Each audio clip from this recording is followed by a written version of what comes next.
ದೇವ್ರೆ,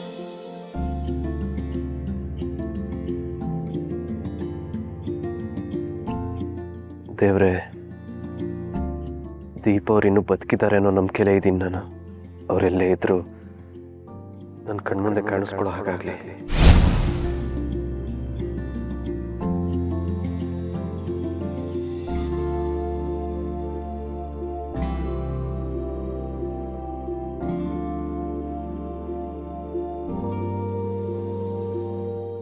ಆಂಟಿ,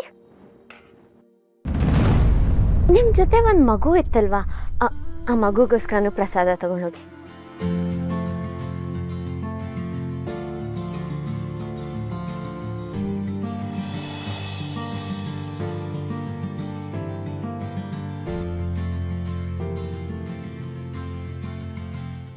ಅಯ್ಯೋ, ಒಂದೇ ಒಂದು ಪ್ರಸಾದ ಉಳಿತಲ್ಲ, ಏನು ಮಾಡಲಿ?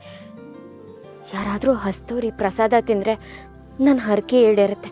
ಹಾಗೆ ಆದಷ್ಟು ಬೇಗ ನನ್ನ ಹಸ್ಬೆಂಡ್ ಮನೆಗೆ ನಾನು ದೀಪ ಆಗಿ ಹೋಗೋದು ಸುಲಭ ಆಗುತ್ತೆ. ದೇವ್ರೆ, ಹೇಗಾದರೂ ಮಾಡಿ ಯಾರಾದರೂ ಈ ಪ್ರಸಾದ ತಿನ್ನೋ ಥರ ಮಾಡಪ್ಪ.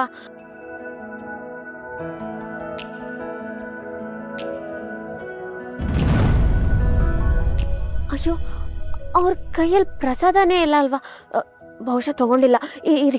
Sir sir sir sir sir ಎಲ್ಲ ಪ್ರಸಾದ ಕೊಟ್ಟು ಮುಗಿಸಿದ್ಯಾ? ಕೊಟ್ಟೆ, ಆದರೆ ಅವ್ರ ಕೈಯಲ್ಲಿ ಪ್ರಸಾದ ಇಲ್ಲ, ಅದಕ್ಕೆ ಕೊಟ್ಟು ಬರೋಣ ಅಂತ ಹೋಗ್ತಿದ್ದೀನಿ. ಕೊಡಮ್ಮ, ನಾನು ಕೊಟ್ಬಿಡ್ತೀನಿ.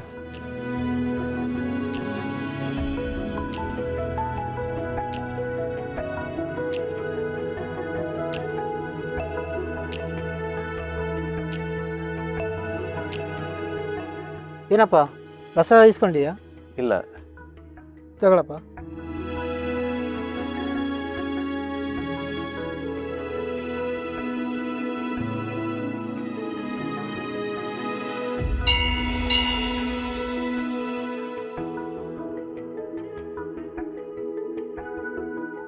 ದೀಪ ಅವ್ರು ಮಾಡಿರೋ ಪ್ರಸಾದನೇ ಇದು. ಈಗ ತಾನೇ ದೀಪ ಅವ್ರು ಸಿಗಲಿ ಅಂತ ಬೇಡ್ಕೊಂಡೆ, ಆಗಲೇ ಅವ್ರು ಮಾಡಿರೋ ಪ್ರಸಾದ ಸಿಕ್ಕಿದೆ. ಅಂದರೆ ದೀಪ ಅವ್ರು ಇಲ್ಲೇ ಅಲ್ಲೋ ಇದ್ದಾರ? ದೀಪ ಅವ್ರನ್ನ ಹುಡ್ಕುವಂತ ದೇವ್ರು ಕೊಡ್ತಾರೋ ಸೂಚನೆನಾ ಇದು?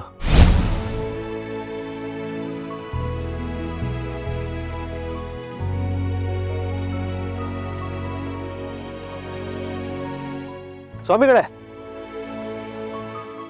ಈ ಪ್ರಸಾದ ಯಾರು ಕೊಟ್ಟಿದ್ದು ನಿಮ್ಗೆ? ಯಾರೋ ಹೆಣ್ಮಕ್ಳು ಅರ್ಕೆ ಹೊತ್ತಿದ್ಲು, ಕೊಡು ಅಂತ ಹೇಳಿದ್ರಪ್ಪ, ಕೊಟ್ಟೆ.